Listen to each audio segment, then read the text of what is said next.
El amor que trasciende toda oscuridad, basado en una experiencia anónima. Por razones personales no diré fechas ni tampoco localización del lugar. Cuando aún era miembro activo de las corporaciones privadas hace 8 años, fui desplegado con mi unidad en una región alejada de México. La misión era simple, acabar con grupos criminales. Llegamos a zonas donde se decía que era tierra de nadie. Nos terminamos hospedando en una vieja cabaña que adaptamos como sala de operaciones.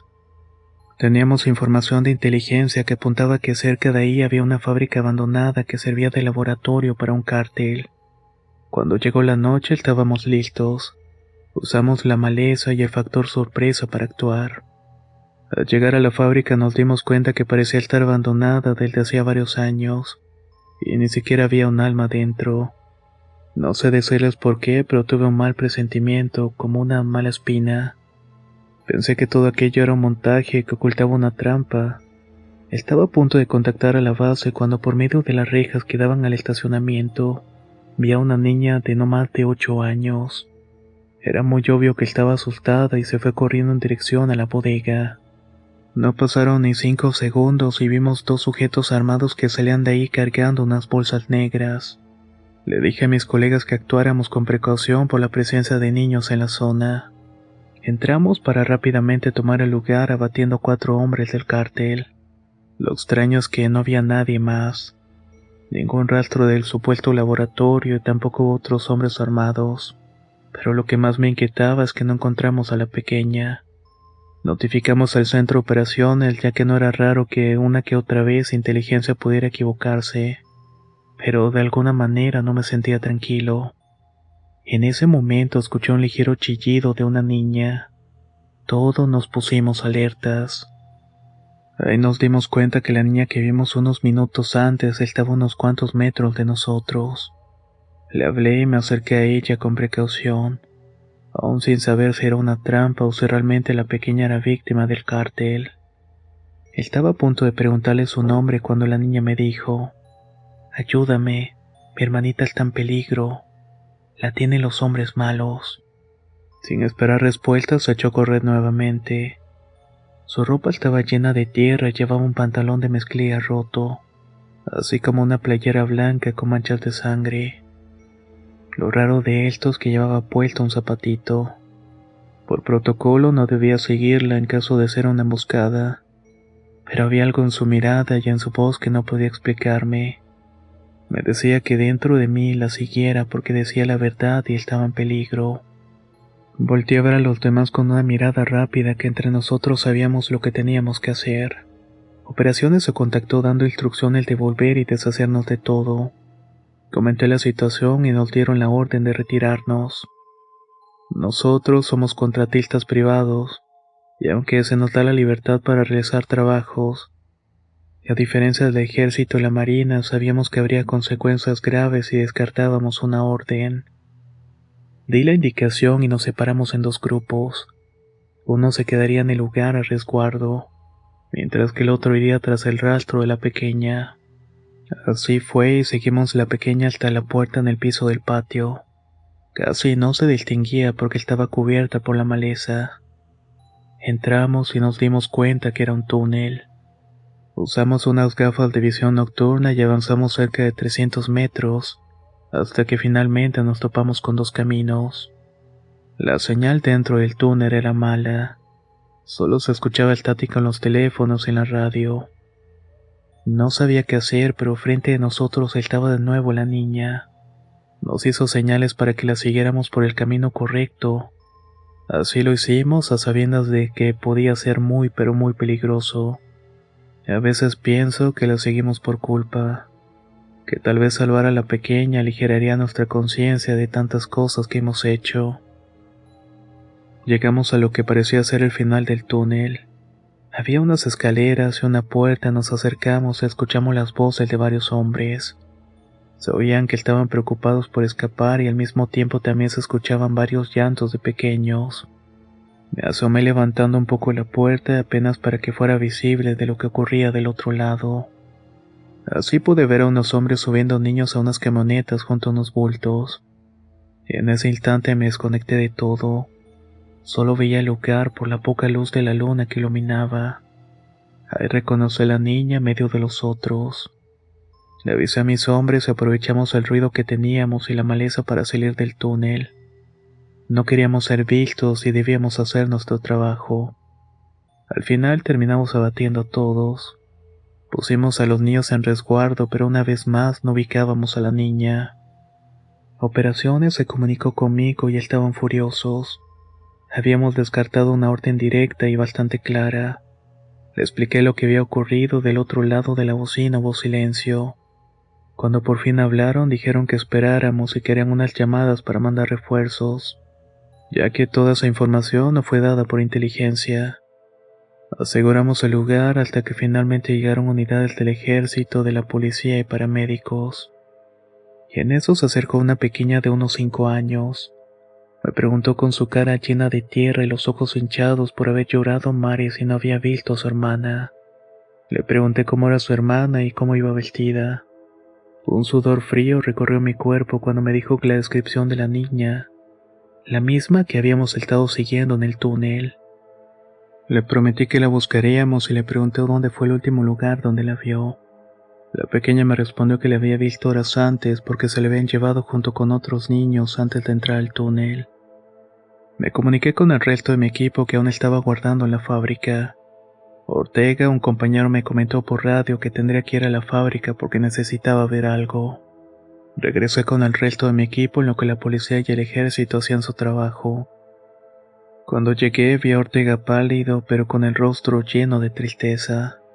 Le pregunté qué era lo que necesitaba ver. Él intentó desviar mi mirada y solamente me dijo que lo siguiera. Llegamos hasta un espacio donde habían 5 bolsas negras, cada una con el cuerpo de un pequeño.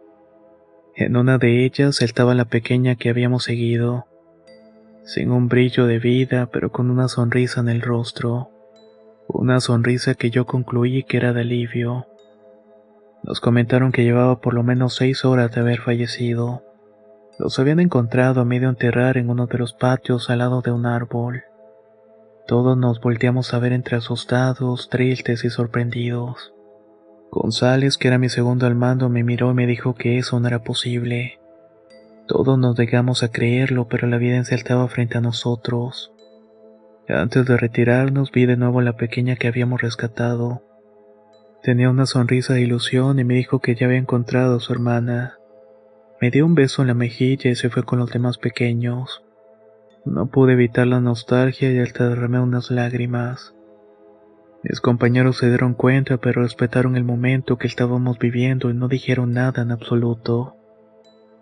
De regreso a la base nos fuimos en silencio y me senté junto a la ventana mirando la fábrica. Detrás del árbol en donde había querido enterrarlos vi por última vez a la pequeña, o al menos alcancé a ver su sombra. Estaba despidiéndose de mí. Nunca he sentido tanta tristeza y alegría al mismo tiempo. Tristeza por el final de los pequeños, pero alegría por saber que al menos ahora podía descansar en paz.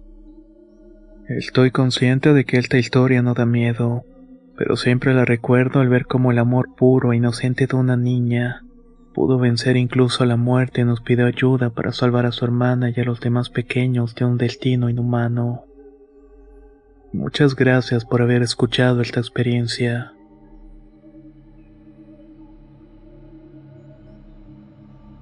La chuparratones. Mi familia se ha dedicado por mucho tiempo a la cría de ganado. De ellas obtienen carne, leche y otros productos que venden en el pueblo. Para llegar al rancho donde tienen los animales hay que cruzar un río que en temporada de lluvias crece bastante. Hace unos días tuve que tomar ese camino, por lo cual me tocó verlo como hace mucho no lo hacía. La corriente llevaba mucha fuerza, tanto que podía llevarse un auto o hasta una camioneta. Cuentan que antes, cuando llovía más que ahora, varias familias que viajaban en auto perdieron la vida intentando cruzar aquel río. La corriente se los llevaba y no se les volvía a ver. Y no dudo que no sea cierto. Además de las cruces que pueden verse a la orilla en diferentes tramos, la fuerza misma del río te hace saber su poder y de lo que puede ser capaz. Como no pude cruzarlo, tuve que regresar a la casa. Mientras lo hacía recordé algo que había olvidado durante mucho tiempo. Tal vez por el miedo mi mente lo reprimió y por eso no lo recordaba. Y ahora que regresó a mí, decidí escribirlo y enviarlo a su canal. Cuando era niña, una prima y yo teníamos que llevarles la comida a mi abuelo y a sus peones. Estos andaban en el campo fumigando la milpa. Esa vez el río también estaba muy crecido, pero mi hermana y yo no podíamos regresar sin darles de comer. Recuerdo poco de lo que pasó aquella ocasión, pero sin que supiéramos de dónde apareció una mujer de cabello largo. Era bastante delgada y nos ofreció su ayuda para cruzar. Mi hermana y yo aceptamos y tomamos su mano. Dice que la corriente de ese día pudo llevarse un caballo con todo y jinete, pero por alguna razón la mujer cruzó con nosotras sin ningún problema. Cuando llegamos a la orilla vimos que a lo lejos venía mi abuelo, probablemente presintiendo que algo malo podría pasarnos. Cuando llegó donde estábamos nos preguntó cómo habíamos conseguido cruzar solas. Cuando intentamos explicarle que no lo habíamos hecho sin ayuda, buscamos a la mujer pero no se encontraba por ninguna parte. Regresamos a casa cuando la lluvia y la corriente había disminuido. Le contamos a mamá y nos dijo que tuviéramos cuidado de andar solas y de que no aceptábamos la ayuda, que esa mujer que nos encontramos no era de fiar. Al parecer en el pueblo se veía muy bien quién era. Su nombre era Josefa Ramos, pero era más conocida por todos como la Chuparratones. En el pueblo decían que era una bruja de las peligrosas, de las que hacen el mal nada más por fregarse al otro. También contaban que para provocar el daño usaba ratones, porque estos eran los que entraban en la casa de la persona a la cual querían embrujar. Esto lo aseguraban porque encontraban a los animales muertos y secos como si alguien les hubiera chupado todo. Después que los encontraban, la gente empezaba a enfermarse o a tener problemas. Hasta alguno terminaba muerto en la ruina. Llegó el punto en el que todo lo malo que pasaba en el pueblo se lo atribuían a aquella mujer. Si los animales se perdían, si alguien moría por causa extraña o simplemente si alguien tenía una mala racha, la culpa siempre era de esta mujer. Personas cercanas a mi familia confesaron que veían salir bolas de fuego de su casa, o que veían que pájaros de gran tamaño se paraban en su techo por las noches. No sabían qué hacer y por qué estaban ahí. Descubrieron que ella era una bruja cuando era joven, una muchacha apenas. Decían que era novia de un hombre del pueblo y que hasta tenían planes de boda, pero este la terminó dejándose para casarse con otra. Al poco tiempo del matrimonio, el hombre confesó ante las autoridades del pueblo que tenía problemas para cumplirle a su mujer, que por más que intentaba consumar el matrimonio no podía hacerlo. No podía estar con su esposa en la cama. En mi pueblo atentar contra la virilidad de un hombre era algo que se tomaba muy en serio, ya que esto rompía muchos órdenes que ya estaban establecidos. La hombría de alguien era intocable porque era atentar contra él, su reputación, su familia, y el lugar que le correspondía contra todos los demás. Inmediatamente culpó a la exnovia de haberlo embrujado, sobre todo después de encontrar ratones en la casa. Los demás hombres del pueblo lo apoyaron y fueron a la casa de ella a acusarla hasta hacerla confesar y que arreglara el problema. Mi mamá dice que ella era muy chica cuando esto pasó, pero recuerda que cuando fueron por ella negó todo de lo que la acusaban. Desde entonces la mantenían vigilada noche y día. Por eso decían que llegaban animales o hasta hubo quien dijo que los ratones que usaba para embrujarlos hacía bailar adentro de la casa. Así fue que aquella mujer se volvió el blanco de las miradas de todos los del pueblo. Era la culpable de cualquier mal que ocurriera. Quién sabe si todo lo que le acusaban era cierto o no, pero de lo que sí me acuerdo fue que algo que pasó cuando era más grande. A la mujer ya no la volví a ver y solo esa vez cuando era pequeña nos cruzó el río. Seguramente para llevarnos, decía mi mamá, pero como mi abuelo llegó ya no pudo conseguirlo. Cuando iba a la secundaria, una vecina que vivía a unas cuadras de mi casa de buenas a primeras salió embarazada. Como no tenía novio, los únicos hombres con los que convivieran su papá, su abuelo y un primo suyo que estudiaba por ordenarse como sacerdote. Solo con ellos tenía algún tipo de contacto. Todo el tiempo andaba acompañada por alguien, y no se le dejaba tener amigos y muy pocas amigas. Ella era algunos años mayor que yo y siempre recuerdo verla sola en la escuela. Poco tiempo después de enterarse de su embarazo, la noticia no tardó en regarse como pólvora. Todos murmuraban que podría ser el padre. Incluso en la escuela se preguntó a los hombres si alguno había tenido algún contacto con ella, pero todos negaron esto. Yo no recuerdo que alguno de los compañeros se acercara a ella y ni siquiera platicara. Todo resultaba muy extraño y antes de que la cosa se hiciera más grande y que la gente comenzara a sospechar de los hombres de su familia, comenzó a correr el rumor de que la bruja, la chuparratones, la había embarazado con ayuda del diablo. Para todos ella era la culpable y a medida que el embarazo avanzó el enojo de la gente también fue creciendo. Decían que dentro del vientre de aquella muchacha creció una criatura maligna, una que no podía permitir que naciera, porque de hacerlo era como si viniera al mundo el mismo anticristo. A medida que los rumores fueron más, la familia de la muchacha y las autoridades del pueblo fueron a buscar a la mujer a su casa. La enfrentaron y trataron que confesara. Dicen que cuando llegaron ahí ella aceptó haberlo hecho. Ella había embarazado a la muchacha por maldad. Y era mejor que la dejaran en paz o todos los que estaban ahí iban a terminar también pagándolo. No solamente confesó que el embarazo era provocado por ella, sino que la muchacha estaba poseída. La gente del pueblo la llevó hasta la plaza donde la apedrearon hasta que la mujer perdió la vida. Lo raro de esto es que nadie supo qué pasó con el cuerpo. Como no se le podía enterrar en el panteón, algunos aseguraron que un montón de ratones se la llevaron o se la comieron. Llamaron al padre para que con ayuda del primo que estudiaba para sacerdote le sacaran el demonio a la mujer con todo y la criatura. La muchacha estuvo un tiempo lo que duró el embarazo con el padre. Cuando llegó el momento en que tenía que dar a luz, una partida del pueblo la atendió.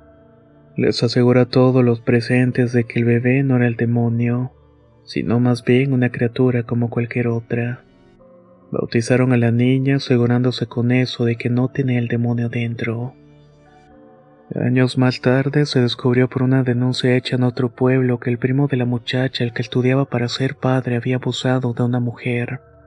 Con las investigaciones se descubrió que también había abusado de su prima, y él era el padre de la criatura. La muchacha confesó esto, pero nadie sospechaba de él por ser tan cercano a la iglesia. Incluso estando en custodia del padre mientras la exorcizaban pensando que estaba poseída. Siguió haciendo de lo suyo con ella en más de una ocasión. Nadie dijo si la muerte de Josefa Ramos fue justificada o no. Yo no puedo asegurar si era una bruja o no. Pero desde que se supo lo que pasó he pensado que confesó que ella lo había hecho para desquitarse con la gente que tanto la acusaba. A veces es peor para nosotros el mal que se disfraza de bien. A pesar de que todos dieron por muerta a la mujer, a veces cuando el río está muy crecido como en temporadas de lluvia, dicen que parecen verla entre la hierba, esperando quien necesite cruzar para ofrecerle ayuda. La vigilante, basado en la experiencia de Eric. Esto pasó el 10 de diciembre del año 2022. Si no mal recuerdo, fue un día sábado y eran las 9:40 de la noche en la localidad de Mina, municipio de Monterrey, Nuevo León. En esa ocasión mis papás y yo habíamos terminado de cenar unas hamburguesas. Esto era una costumbre, pues las comprábamos cada fin de semana. Estábamos muy relajados, platicando un rato y escuchando música, cuando de pronto mi papá dice: «Oye, hijo, estaría bien que fueras a comprar algo para botanear, de preferencia pan o galletas para comer de postre». Le respondí que estaba bien y fui con don Clemente antes de que cerrara. Para ponerlos en contexto, les diré que cerca de donde vivo hay un señor que tiene un negocio llamado Depósito González. Este señor se llama Clemente. Se dedica a vender cerveza, vinos, hielo y frituras. Ahí siempre van señores conocidos del pueblo a platicar con él mientras se relajan tomándose unos tragos. La mayoría de estos señores son de edad avanzada. El caso es que esa noche yo salí de mi casa con rumbo a dicho lugar para comprar botanas. Iba tranquilo, caminando por la calle, escuchando música en mi celular. Había un poco de frío porque estábamos como a 12 grados. En pocas palabras, parecía una noche común y corriente. Nunca imaginé lo que me encontraría más adelante en el camino. Iba por la Ignacio Allende, en donde hay casas viejas y terrenos abandonados. Una de esas casas años atrás fue una pequeña tienda, pero el dueño falleció y quedó abandonada. Antes de llegar a la esquina y dar vuelta a la izquierda para bajar al depósito, a lo lejos miré a una persona parada en la banqueta. Cuando traté de acercarme más me di cuenta que era una mujer, una jovencita de unos 18 años como yo. Estatura media, muy bonita. Estaba parada mirándose la tienda abandonada cruzando los brazos. Lo primero que me pareció extraño fue la ropa que tenía puesta.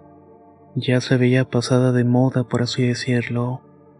Tenía un gorro morado, una chamarra negra, minifalda y tenis blancos, muy parecido al de un uniforme escolar. Al momento que la vi me di cuenta que estaba pálida, triste y con frío, como si necesitara ayuda. La verdad se me preocupé y quise saber si estaba bien, pero luego me llegaron a la mente muchas cosas, como por ejemplo que esa mujer podría estar ligada al crimen organizado, o tal vez podría tener malas intenciones. Todo eso no se me hizo normal porque era de noche y en estos tiempos hay mucha inseguridad. No se puede confiar en nadie realmente. Solo la miré de lejos y me di cuenta de algo. Una especie de instinto en mi interior me decía que eso era algo sobrenatural. Luego vi que apareció un muchacho que me rebasó. Creí que era su novio y que a lo mejor la estaba esperando. Pero cuando el muchacho pasó por un lado de ella me di cuenta de que él se fue de largo. Ni siquiera volteó a verla. Ella tampoco lo vio a él y para esto ya me había acercado un poco más. Luego de que pasó el muchacho, ella cruzó la calle y aquí es donde comenzó lo extraño y aterrador. La muchacha cruzó la calle en la misma posición, es decir, con la cabeza inclinada y los brazos cruzados. Para hacer más escalofriante el momento, me percaté de que no levantaba mucho los pies ni movía las piernas. O sea que cruzó la calle flotando. Se miraba completamente pálida como si no estuviera con vida. Cualquier persona normal cuando cruza la calle se fija que no vengan autos. En cambio ella se fue así sin siquiera mirar al frente. Todo eso me sorprendió mucho y a un lado de la tienda abandonada hay una barda de adobe. No es muy alta pero tampoco muy pequeña como para brincarla con facilidad. Pero lo que ella me dijo me dejó con la sangre helada. Ya cuando vi que cruzó la calle y se dirigió a la barda creí que la iba a saltar o brincar, pero solamente la traspasó sin más para luego desaparecer. Con la lámpara de mi celular y cuidando que nadie me viera fue hasta detrás de la casa abandonada para buscarla. Con mucho espanto y nervios alumbré el terreno pero no había nadie. Lo que sí sentí fue una fuerte vibra pesada y extraña. Después de unos minutos empecé a rezar y traté de tomar aire y tranquilizarme para llegar a la tienda y comprar lo que me pidieron. Cuando ya estaba dentro del depósito comprando las cosas, procuré actuar de manera normal, aunque no pude eliminar el miedo que sentía. Ya de vuelta a la casa tenía miedo de que mis papás me juzgaran de loco, o que no me creyeran si les contaba lo que pasó. Pero ellos de inmediato notaron el miedo en mi cara y me preguntaron qué era lo que había pasado. Les conté lo que vi y ellos se quedaron muy sorprendidos.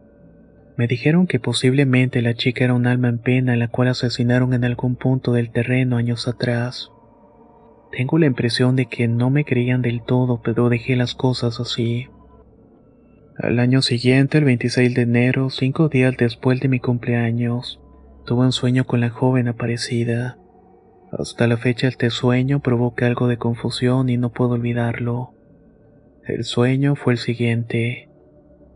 Resulta que yo estaba en mi casa cenando y en la sala tenía la visita de mis abuelos, los cuales ya habían fallecido. Uno de mis abuelos se acercó a la cocina y me dijo: «Oye, hijito, te habla una muchacha. Dice que viene a verte porque quiere hablar contigo». Yo le respondí que sí, que estaba bien y que pasara. Cuando ella llegó a la cocina la vi y me di cuenta que era la misma chica que apareció en diciembre. La soñé con la misma ropa, igual de guapa, con cabello castaño y piel blanca. La chica me saludó, me sonrió y me dijo: «Vine a felicitarte. Supe que hace unos días cumpliste años. y me tomé el tiempo de venir para darte mi felicitación. ¿Quién eres? Te conozco. ¿Cómo te llamas?, pregunté. Esta chica o este fantasma me respondió. Me llamo Beatriz y siempre estoy contigo cuidándote, aunque tú no me mires. Ese día en la calle tal vez te asustaste, pero tranquilo. Yo solo estoy para cuidarte y no pretendo hacerte daño. Siempre estoy junto a ti y te protejo de todo mal. Deseo que todos tus sueños se hagan realidad. Justo en ese momento desperté y el corazón me palpitaba fuerte y estaba sudando mucho. Ya ha pasado un año de esto y aún sigo pensando y recordando el sueño. Creo que tal vez esa mujer pudo ser un ángel o un alma enviada por Dios para cuidarme. No lo sé realmente, pero en fin. De igual manera le agradezco por cuidar mi vida y espero que logre encontrar el descanso eterno en algún momento.